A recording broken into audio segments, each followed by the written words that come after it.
Hello student, I am Mr. Mohammad Saqib, your biology teacher, and I welcome you all in my YouTube channel, The Bios Planet.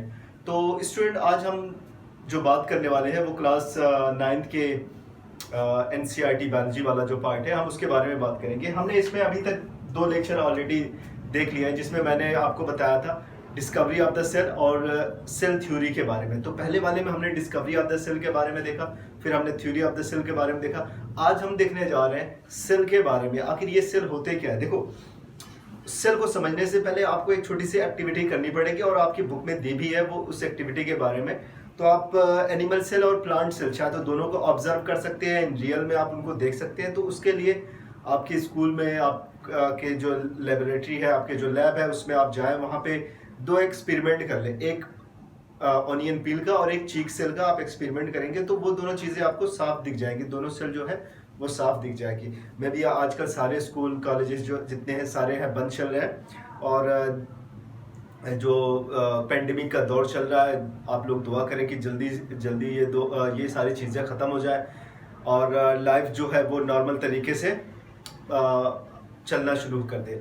तो आज हम इसमें बात करने वाले हैं सेल के स्ट्रक्चर के बारे में बात करेंगे, कुछ बेसिक जो चीज़ें हैं सेल की उसके बारे में बात करेंगे और आई होप कि आप लोगों को प्रॉब्लम कोई नहीं होगी इसमें, क्योंकि मैं देखो एक चीज़ पहले मैं बता दे रहा हूँ। कुछ बच्चों ने क्वेश्चन किया था कि सर आप बहुत सारी चीज़ों को नहीं बता पा रहे हैं, लेकिन शायद एक्चुअली वो क्लास 9 में जो स्टार्टिंग में जो बच्चे आए होते हैं ना, वो स्टार्टिंग में वो डिफरेंट रेफरेंस बुक पढ़ने लगते हैं या फिर कुछ अलग चीज़ें पढ़ने लगते हैं। तो उनको मैं एक बार पहले से बता दे रहा हूँ कि एग्जाम के लिए आपकी NCERT बुक ही मानी जाएगी। तो आप NCERT बुक के पॉइंट टू पॉइंट समझने की कोशिश करें, हर एक चीज को उसमें समझे। देखो, NCERT आपकी सबसे इंपॉर्टेंट बुक है, समझ लो। आज आप जो आप पढ़ने जा रहे हैं वो NCERT बुक के बारे में ही पढ़ेंगे। NCERT बुक के हर एक चीज जो सिंगल पॉइंट को आप मिस नहीं करेंगे, ओके। और मैं उसी NCERT बुक, देखो NCERT को समझना उतना आसान नहीं है, वो चीज़ों को बहुत ज़्यादा डिटेल में नहीं देता, उसमें वो अलग अलग हेडिंग बना के चीज़ों को नहीं देता कि types of cell, size of cell, इस तरह से वो छोटी छोटी हेडिंग नहीं बनाता। वो एक पॉइंट लिख देगा, उस पॉइंट के अंदर उसने type of cell, shape of the cell, types of organism on the basis of cell, ये सारी चीज़ें वो उसी एक ही पॉइंट के अंदर सारी चीज़ों को एक्सप्लेन कर देता है। तो ये चीज़ समझ ले कि NCERT आसान नहीं है, NCERT को एक्सप्लोर करना बहुत ही मुश्किल काम है। मैं उसी चीज़ को करने की कोशिश कर रहा हूँ। I am not perfect but I am trying to do my best here, okay.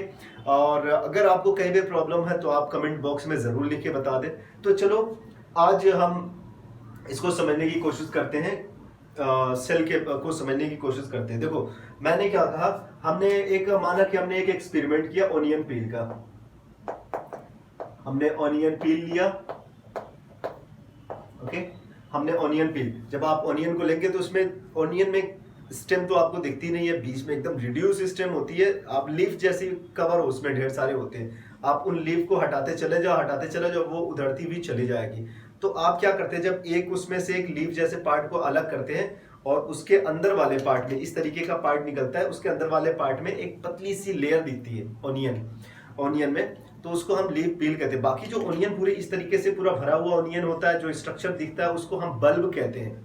और उसकी उससे पतली सी लेयर अंदर से निकालते हैं, उसकी स्लाइड प्रिपेयर करते हैं, टेम्परेरी माउंट या टेम्परेरी स्लाइड उसकी प्रिपेयर करते हैं। तो जब हमारे पास वो टेम्परेरी स्लाइड होती है, अब हम इसको क्या करेंगे, माइक्रोस्कोप में हम इसे माइक्रोस्कोप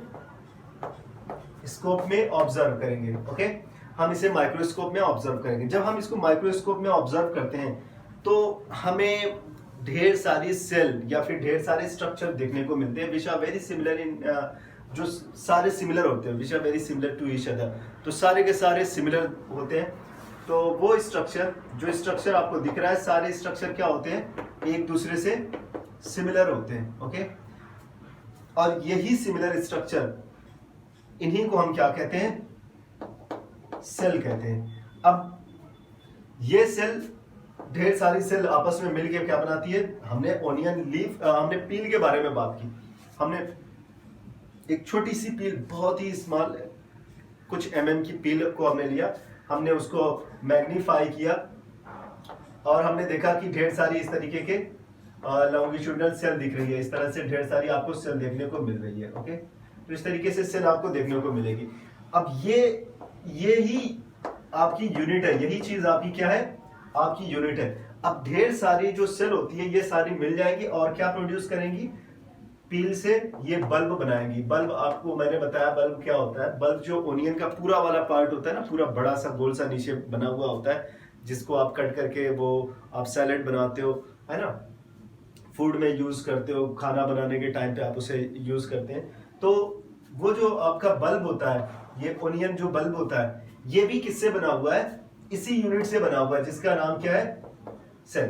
तो वो जो सेल है, तो जो आपकी सेल जो दिख रही है, ये बाद में आपका क्या प्रोड्यूस करेगी, ओनियन पील की जो है वो बल्ब को प्रोड्यूस करेगी। तो अब यहाँ पे ये समझना है, देखो, तो सेल हमें समझ में आ गया, सेल क्या है, मैंने उसके डिस्कवरी के बारे में बताया, थ्योरी के बारे में बताया। हम इसको धीरे धीरे समझने की कोशिश करेंगे। यहाँ पे मैंने कुछ पहले से ही डायग्राम आपके बना के रखे हुए हैं समझाने के लिए। लास्ट में इसको लेबलिंग कर दूंगा और बता दूंगा कि ये किस ऑर्गेनिज्म के हैं और कहाँ कहाँ पे पाए जाते हैं। ओके, तो ऐसा नहीं कि डिफरेंट चीजें, सारी की सारी सेल ही है। तो अब बात करते हैं हम इसके ऑर्गेनिज्म को बात करते हैं। देखो कुछ ऑर्गेनिज्म होते हैं ना, ये देखो यही सेल है जहां पे लाइफ की सारी एक्टिविटीज परफॉर्म होती है, या फिर जो बेसिक एक्टिविटीज होती है। अगर मैं इनके बारे में बात करूँ, सेल के बारे में बात करूँ, तो सेल जो आपकी लाइफ के लिए जो सबसे बेसिक एक्टिविटीज होती है, लाइफ के लिए जो सबसे बेसिक फंक्शन होते हैं, जिनको परफॉर्म करना हर ऑर्गेनिज्म को परफॉर्म करना पड़ता है। ओके, हर ऑर्गेनिज्म को ये सारी बेसिक एक्टिविटीज को परफॉर्म करना पड़ता है। तो हम देखते हैं कि कुछ ऐसे ऑर्गेनिज्म होते हैं जो सिर्फ एक यूनिट से ही बने होते हैं, एक यूनिट से बने होते हैं, ग्रुप ऑफ यूनिट नहीं होता, मींस सिर्फ सेल, ग्रुप ऑफ सेल नहीं होता, बल्कि सिर्फ सेल होता है, उनसे ही बने होते हैं। तो अगर हम देखें ऑर्गेनिज्म को नंबर ऑफ सेल के बेस पे देखें, तो उनको हम दो पार्ट में डिवाइड कर देंगे। तो ऑर्गेनिज्म जो होते हैं उनको दो पार्ट में हम डिवाइड कर सकते हैं। एक तो हो जाएगा आपका यूनिसेलुलर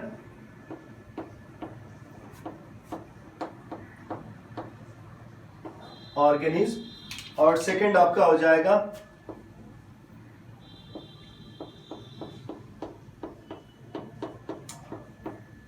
मल्टीसेलुलर ऑर्गेनिज्म। तो एक आपका हो जाएगा यूनिसेलुलर ऑर्गेनिज्म हो जाएगा, एक मल्टीसेलुलर ऑर्गेनिज्म। अब यूनिसेलुलर ऑर्गेनिज्म का अगर आप डिफाइन करना चाहते हैं कि ये क्या होते हैं, तो देखो कुछ ऑर्गेनिज्म होते हैं जो मैंने पहले ही कहा कि सिर्फ एक सिंगल यूनिट से बने होते हैं। मतलब ये अपनी लाइफ के लिए जो भी बेसिक एक्टिविटीज है, लाइफ के लिए जो इंपॉर्टेंट एक्टिविटीज है, सारी की सारी एक्टिविटी ये कहाँ पे परफॉर्म करते हैं, सिंगल सेल के अंदर, एक ही सेल के बने हुए, एक ही सेल के अंदर सारे के सारे फंक्शन को ये परफॉर्म करते हैं। ओके, ये बात समझ में आ रही है आपको। तो ये जितनी भी बेसिक एक्टिविटीज है, जैसे आपका रेस्पायरेशन हो गया, न्यूट्रिशन हो गया, देखो लाइफ के लिए क्या जरूरी है, रेस्पायरेशन मतलब कि आपका सांस लेना जरूरी है, न्यूट्रिशन फूड का लेना, इनटेक करना जरूरी है, जो वेस्ट प्रोडक्ट है उनको बॉडी से बाहर निकालना जरूरी है, फूड को ट्रांसपोर्ट करना जरूरी है, बॉडी के डिफरेंट पार्ट्स में पहुंचाना जरूरी है। तो ये सारी एक्टिविटीज ये कहाँ पे परफॉर्म कर लेते हैं, सिंगल सेल, एक ही सेल के अंदर परफॉर्म करते हैं। Now you can define the term unicellular organism. What are unicellular organism, तो आप कैसे उसको डिफाइन करोगे, those organisms which can perform their all basic activities or their all basic life activities within a single cell is called unicellular organism। अब कुछ organism ऐसे होते हैं जिनको ये बेसिक एक्टिविटीज को परफॉर्म करने के लिए उनमें डिवीजन ऑफ लेबर देखा जाता है। जैसे उनको डिफरेंट पार्ट्स में ये सारे डिफरेंट सेल होती है, वो डिफरेंट सेल डिफरेंट काम को करते हैं। तो अब ऐसे ऑर्गेनिज्म जिन्हें इन्हीं कामों को करने के लिए दो से ज्यादा सेल की रिक्वायरमेंट होती है, दो या दो से ज्यादा सेल की रिक्वायरमेंट होती है, तो हम उनको कहेंगे मल्टी सेलुलर ऑर्गेनिज्म। अगर एक ही सेल के अंदर सारे काम को करना है तो unicellular organism. If they need more than two number of cell for the performing all these life activities, then those organisms will be known as multicellular organism। इतना आपको समझ में आ गया होगा। ओके, तो अगर हम बात करें, अब देखो लेबर ऑफ डिवीजन क्या होता है, मैं उसको समझा दे रहा हूँ थोड़ा से। तो लेबर ऑफ डिवीजन क्या होता है, या पहले उसको लेबर ऑफ डिवीजन को थोड़ा सा रुक के देख लेते हैं। पहले हम समझते हैं कि जो आपके जो सेल होता है, जो सेल होती है उसका साइज और शेप क्या होता है। देखो पहले साइज के बारे में मैं आपको बता दे रहा हूँ, फिर उसके बाद लेबर ऑफ डिवीजन के बारे में बात करेंगे। तो जो साइज होता है ये 2 to 5 माइक्रोन या माइक्रोमीटर आप लिख सकते हैं, इसको आप माइक्रो मीटर भी लिख सकते हैं। तो जो सेल का जो साइज होता है वो माइक्रोमीटर में होता है, और जो शेप होता है वो वेरी करता है। ओके, जो शेप होता है वो वेरी करता है। आप यहाँ पे देख लें, ये किसकी सेल है, ये सारी की सारी एक ह्यूमन की सेल है, मैन की सेल है, हमारी बॉडी की सेल है। देखो ये आपकी कौन सी सेल है ये आपकी मसल सेल है, ये आपकी मसल सेल है, ये आपकी न्यूरॉन है, आपने पढ़ा होगा न्यूरॉन के बारे में, न्यूरॉन की सेल है। ये आपकी ब्लड सेल्स है, ब्लड सेल्स है। ये फीमेल में जो ओवा बनता है, ओवम एग फर्टिलाइजेशन जिनसे होता है, जिनके और ये आपका मेल में जो गैमेट है वो स्पर्म। तो ये स्पर्म है, ये ओवम है, ये बोन सेल है, this is the cell of bone. ये इससे हम ये कह लें कि ये फैट सेल होती है, जहाँ पे फैट स्टोर होती है, एडिपोज की सेल हो गई। ओके, तो सारी की सारी हमारी बॉडी के सेल है। तो हमारी बॉडी में डिफरेंट शेप और साइज पाई जाती है। तो ऐसा नहीं कि सारी सेल जो होती है वो उनका शेप एक जैसा होता है, या फिर वो उनका जो साइज है वो सिमिलर होता है, ऐसा नहीं है। वो उनमें वेरिएशन होता है। ओके, उनमें वेरिएशन होता है। अब कुछ ऑर्गेनिज्म होते हैं एक ही सेल से, सिंगल सेल से बने होते हैं, और कुछ होते हैं डिफरेंट टाइप की उनकी बॉडी के अंदर सेल पाए जाते हैं। ओके, चलो एक तो साइज हो गया। शेप जो है आप इसका लिख सकते हैं, the shape of the cell vary in different organism. तो शेप जो होता है बॉडी का, जो सेल का जो शेप होता है वो वेरी करता है। ओके, डिफरेंट होता है। वो ओवल शेप होगा, रेक्टेंगुलर शेप होगा, लीनियर होगा, अलग अलग जो होते हैं राउंड शेप के होते हैं। ओके, डिफरेंट टाइप का इनका शेप होता है जो इट वेरीज। ओके, ये वेरी करता है। अब हम बात करते हैं लेबर ऑफ डिवीजन के बारे में, जिसके बारे में हम पहले से ही बता रहा था कि आखिर लेबर ऑफ डिवीजन क्या होता है, और ये जो सेल होती है उसके अंदर लेबर ऑफ डिवीजन कैसे देखा जाता है। देखो मैंने क्या बताया कि एक ऐसा ऑर्गेनिज्म है जिसकी बॉडी सिर्फ एक ही सेल की बनी हुई है। अब उस ऑर्गेनिज्म को क्या करना पड़ेगा, उस ऑर्गेनिज्म को इन सारे काम को, मतलब उस ऑर्गेनिज्म को ये सारे काम तो करने हैं, because this is these activities are the basic activities which needs to perform by everyone, जिसे हर किसी को करना ही पड़ेगा। ओके, कोई उससे आप बच नहीं सकते, ये तो आपको करनी ही है। बेसिक एक्टिविटीज जो है, ये जो लाइफ के लिए इंपॉर्टेंट एक्टिविटीज है, ये करनी। अगर ये एक्टिविटीज नहीं होंगे देन वो ऑर्गेनिज्म लिविंग नहीं होगा। तो हम बात कर रहे हैं उस ऑर्गेनिज्म के बारे में जो सिर्फ सिंगल सेल के अंदर सारी एक्टिविटीज को परफॉर्म कर रहा है। लेकिन कुछ ऐसे ऑर्गेनिज्म भी होते हैं तो इनमें लेबर ऑफ डिवीजन नहीं देखा जाएगा। एक ही आदमी को सारा काम करना पड़ रहा है, तो डिवीजन ऑफ लेबर देखा नहीं जाएगा।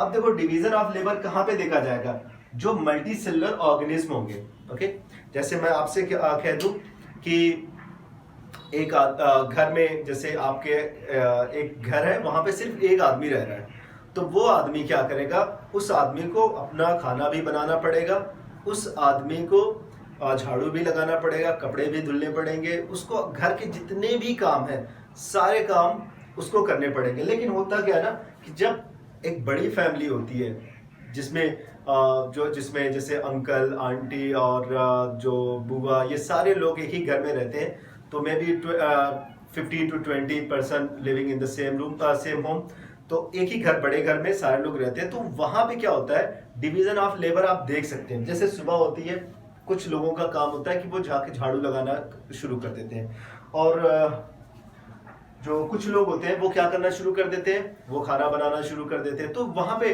कुछ खाना बनाते हैं, कुछ कपड़े धुलना शुरू कर देते हैं, कुछ झाड़ू लगा रहे हैं, कुछ आपके जो आपके डिशेज हैं उनको वॉश कर रहे हैं। तो ये सारी चीजें, ठीक है ना, तो ये एक जो लेबर है, जो वर्क है, उनका डिवीजन हो गया। तो जो अगर एक सिंगल ऑर्गेनिज्म होगा या फिर सिंगल सेल से बना होगा तो उसको तो सारे काम करने पड़ जाएंगे, तो इनके अंदर डिवीजन ऑफ लेबर नहीं देखा जाएगा। यूनिसेलुलर के अंदर डिवीजन ऑफ लेबर नहीं देखा जाता, बट मल्टीसेलुलर के अंदर क्या होता है, डिवीजन ऑफ लेबर देखने को मिलता है। तो डिवीजन ऑफ लेबर का मतलब क्या होता है कि डिफरेंट सेल डिफरेंट फंक्शंस को परफॉर्म करते हैं। फॉर एग्जांपल जैसे हम अपने बॉडी के बारे में बात करें, जैसे यूनिसेलुलर ऑर्गेनिज्म में क्या क्या आता है, दो तीन एग्जांपल हम इसका पहले समझ लेते हैं जो जिनके अंदर डिवीजन ऑफ लेबर देखने को नहीं मिलता। उसमें जो आपकी एनसीईआरटी बुक में एग्जांपल लिखा हुआ है, आप उनका नाम याद रखेंगे, amoeba, paramecium and chlamydomonas. Okay, amoeba, paramecium, chlamydomonas. तो ये वो ऑर्गेनिज्म होते हैं, ये वो ऑर्गेनिज्म है जो क्या जिनके अंदर डिवीजन ऑफ लेबर देखने को नहीं मिलता, means they can perform their all life activities within a single cell. अब ये सारी की सारी एक्टिविटीज एक ही सेल के अंदर परफॉर्म कर रहे हैं। अब हम नेक्स्ट बात करते हैं मल्टी सेलुलर ऑर्गेनिज्म के बारे में, जो अपने जिनमें डिवीजन ऑफ लेबर देखने को मिलता है। तो डिवीजन ऑफ लेबर, सॉरी यहाँ पे एनिमल सेल के बारे में बता दे रहा हूँ। जैसे आपके फंजाई हो गए, मशरूम हो गया, ओके, मशरूम हो गया, हम ह्यूमन हो गए, एनिमल हो गए, ठीक है ना। एनिमल में ह्यूमन को भी आप कंसिडर कर सकते हो। और उसके बाद प्लांट्स हो गया आपका, तो जो लार्ज प्लांट्स होते हैं, जैसे यहाँ से जो मुझे प्लांट्स जो दिख रहे हैं, क्योंकि मेरे पास जो बागीचा है या फिर जो मेरा गार्डन है उसमें 10-12 अमरूद के पेड़, 2-4 शीशम के पेड़, कई पपीते के पेड़, 1-2 आम के पेड़, सारे कई ढेर सारे पेड़ लगे हुए हैं। तो उनकी बॉडी में उनके डिफरेंट पार्ट, लीफ का अलग फंक्शन होगा, स्टेम का अलग फंक्शन होगा, उनकी रूट का अलग फंक्शन होगा, ऐसा नहीं है। तो जैसे अब हमारी बॉडी में रेस्पिरेशन हम कर रहे हैं, लेकिन हमारी बॉडी में स्पेशलाइजेशन हो गया, कुछ ऑर्गन ऐसे हो गए ऑर्गन जो होते हैं वो कुछ स्पेशलाइज हो जाते हैं अलग अलग फंक्शन को करने के लिए। जैसे मैं बात करूं न्यूट्रिशन के बारे में, अब उसके लिए हमारा एलिमेंट्री कैनाल, जो हमारा जो माउथ से स्टार्ट होने के बाद आपका एसोफेगस, स्टमक, उसके बाद स्मॉल इंटेस्टाइन, लार्ज इंटेस्टाइन, ये वाला जो ट्रैक्ट होता है ना, ये किस काम में इन्वॉल्व होता है, ये डाइजेशन में इन्वॉल्व होता है, न्यूट्रिशन में इन्वॉल्व होता है। उसके बाद रेस्पिरेशन के लिए हमारे पास लंग्स है, फूड को ट्रांसपोर्ट कराने के लिए या चीज़ों को डिफरेंट इवन की each cell of the body तक ट्रांसपोर्ट कराने के लिए हमारे पास हार्ट है। तो ट्रांसपोर्टेशन का काम यहाँ पे हार्ट कर रहा है, न्यूट्रिशन का काम एलिमेंट्री कैनाल कर रही है, और आपका क्या नाम है, और भी बहुत सारे हमारी बॉडी में फंक्शन है। मूवमेंट का काम हमारी बॉडी में स्केलेटल और मसल सेल साथ में मिलकर कर रहे हैं। तो ये ऐसा नहीं है, लेकिन इस अमीबा में क्या होता है, पैरामीशियम या फिर क्लेमाइडोमोनास में क्या होता है कि इनको सारी की सारी एक्टिविटीज एक ही सेल के अंदर करनी पड़ती है। उनके पास सारे स्ट्रक्चर होते हैं, वो एक ही बॉडी होती है, उन्हीं से वो क्या करते हैं, सारे काम को करवाते हैं। ओके, तो ये तो हो गया आपका division of in a cell. Cell के में डिवीजन ऑफ लेबर देखा जाता है, क्योंकि देखो मैंने यहाँ पे बताया ये आपकी मसल सेल्स है, ये आपकी ब्रेन की सेल है, सारे अलग अलग फंक्शन को, ब्लड का फंक्शन अलग है, ओवम का फंक्शन अलग है, sperm, bone cell and fat cell का जो है, या फिर एडिपोज टिश्यू वाली जो सेल है, उनका फंक्शन अलग है। तो सारे अलग अलग फंक्शन को परफॉर्म कर रहा है। हमारी बॉडी को ही देख लिया जाए, ऐसा नहीं कि हमारी बॉडी में सिर्फ एक टाइप की सेल है, हमारी बॉडी में almost 200 types of cell present है, और जो 200 टाइप की जो सेल है ना, ऑलमोस्ट उनके जो फंक्शंस हैं वो डिफरेंट फंक्शन है, वो डिफरेंट फंक्शन को परफॉर्म करने के लिए स्पेशलाइज्ड है, वो डिफरेंशिएट हो गए और उनको वही काम करना है। जैसे कि फैमिली में कुछ लोग स्पेशलाइज हो जाते हैं अपने एक काम को करने के लिए। जैसे कोई इंसान लगातार एक ही काम को करते हुए चला जा रहा है, उसको खाना बनाते हुए चला, अब वो खाना ज़्यादा अच्छी तरीके से बनाएगा।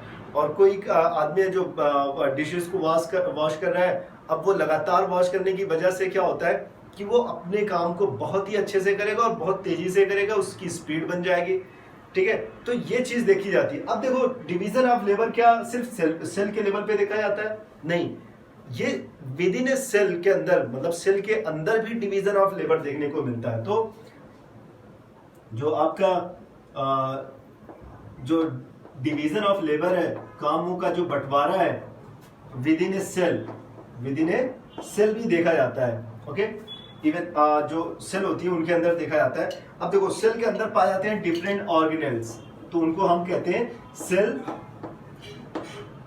ऑर्गेनेल्स। तो ये सेल ऑर्गेनेल्स क्या है इनको समझते हैं। देखो जैसे एक मैंने यहाँ पे एक सेल बना दी, ओके, ये सेल है, ये आपका न्यूक्लियस है, इसके अंदर इस तरीके के कुछ छोटे छोटे पार्ट पाया जाता है। अगर आपने क्लास 8 में पढ़ा होगा तो उसमें माइटोकॉन्ड्रिया होता है, उसमें एंडोप्लाज्मिक रेटिकुलम होता है, उसमें लाइसोसोम होते हैं, उसमें क्लोरोप्लास्ट होता है, इनके भी फंक्शन अलग अलग है। तो division of level with in जो सेल होते हैं उनके अंदर भी देखा जाता है, उनके जो डिफरेंट सेल ऑर्गेनेल होते हैं उनके अंदर भी देखा जाता है। और ये सेल ऑर्गेनेल जो डिवीजन ऑफ सेल ऑर्गेनेल का जो डिवीजन होता है ये ऑलमोस्ट सारे ऑर्गेनिज्म, चाहे आप बैक्टीरिया से लेके इंसानों तक चले आए, तो उनके अंदर सिमिलरिटी देखी जाती है, उनके फंक्शंस में सिमिलरिटी होती है, उनके स्ट्रक्चर में सिमिलरिटी होती है। ये जो स्ट्रक्चर और फंक्शन में जो सिमिलरिटी होती है ये ऑलमोस्ट हर ऑर्गेनिज्म के अंदर देखने को मिलता है, ओके। तो ये जो सेल ऑर्गेनेल होते हैं ये इनका स्ट्रक्चर, फंक्शन, ये सारी चीजें सेम होती है, ओके। तो यहाँ तक मैंने आपको बता दिया। नेक्स्ट वाले लेक्चर में मैं क्या करूंगा कि मैं आपको प्लांट सेल और एनिमल सेल का डायग्राम आपको बना के यहाँ पे दिखा दूंगा, उसे प्रेजेंट कर दूंगा और आप उसे समझने की कोशिश करेंगे, और अगर कहीं पे प्रॉब्लम है तो उसे आप मुझे बताएंगे, ओके। फिर उसके बाद मैं उसको एक्सप्लेन करूंगा, उनके पार्ट्स को एक्सप्लेन किया जाएगा, उसके डिफरेंट पार्ट्स को डिस्क्राइब किया जाएगा, उनमें सेल ऑर्गेनेल को हम पढ़ेंगे। तो ये जो आपका जो सेल वाला जो सबसे फंडामेंटल चैप्टर है, जो that is very very important chapter, कि आपको अगर बायोलॉजी समझनी है और आगे इंशाल्लाह अगर आप फ्यूचर में बायोलॉजी को ले रहे हैं आपका मेन सब्जेक्ट के रूप में, आप मे बी नीट के लिए जा रहे हैं या फिर किसी मेडिकल प्रिपरेशन के लिए जा रहे हैं, किसी अलग मेडिकल फील्ड के लिए जा रहे हैं, बट आपको बायोलॉजी समझनी पड़ेगी उसके लिए। तो अगर आपको बायोलॉजी पढ़नी है आगे तो अभी से आप मेहनत करना शुरू कर दें, और अगर आप उस पर मेहनत करेंगे तो ये आपका सब्जेक्ट जो है वो अच्छा रहेगा। अगर सब्जेक्ट आपका स्ट्रांग रहेगा तो आपके लिए सारा काम आसान हो जाएगा। तो सबसे पहले उस सब्जेक्ट को समझने के लिए सबसे जो फंडामेंटल चैप्टर है, सबसे जो बेसिक चैप्टर है, दैट इज द सेल। तो अगर हम सेल को अच्छे से समझ जाएंगे तो हमारे लिए काम आसान हो जाएगा, ओके। तो इस चैप्टर को बहुत अच्छे से पढ़े, वीडियो को पॉज करके बार बार देखें, जहाँ पे नहीं समझ में आ रहा है आप मुझे कमेंट बॉक्स में लिख के बता दें, मैं उसे ज़रूर एक्सप्लेन करने की कोशिश करता हूँ। मैं हमेशा उन स्टूडेंट को रिप्लाई करता हूँ जो कुछ कमेंट बॉक्स में लिखते हैं, और उनके क्वेश्चन को, उनके अप्रिशिएशन को मैं हमेशा केयर करता हूँ। ये उनका अप्रिशिएशन जो होता है वो जो थैंक यू सर करके मैसेज में लिख देते हैं, कमेंट बॉक्स में लिख देते हैं, वो बड़े ही प्रीशियस वर्ड होते हैं मेरे लिए, जिनको देखकर थोड़ा से अंदर से एक बड़ी स्ट्रॉन्ग सी फीलिंग आती है कि यार जब बहुत पॉजिटिव रिजल्ट मिल रहे हैं बच्चों से। जो बच्चे बहुत कम पढ़ा करते थे, आज भी एक आध लेक्चर अगर बैठ के देख लेते हैं थोड़ा से, तो वो क्या नाम है, कुछ ना कुछ पूछते कि सर आखिर आपने वहाँ पे ये बताया था, आखिर यहाँ पे ये हो गया। तो एक चीज़ आप ज़रूर करें, लेक्चर को पूरा देखा करें, लास्ट तक देखा करें, कुछ ना कुछ आपको ज़रूर अच्छा मिलेगा देखने के लिए, कुछ एक्स्ट्रा देखने को मिलेगा। रेफरेंस बुक आप पढ़ते रहे कोई बात नहीं है, बट एनसीईआरटी सबसे इंपॉर्टेंट है, एनसीईआरटी पे फोकस करें। तो आज के लेक्चर में बस इतना ही। और सबसे एक चीज़ और, आप लोग अपना ख्याल रखें, इस पेंडेमिक के टाइम पे सारे लोग अपना ख्याल रखें। कोई प्रॉब्लम होगी तो तुरंत आप डॉक्टर से कंसल्ट करें, okay. Thank you so much.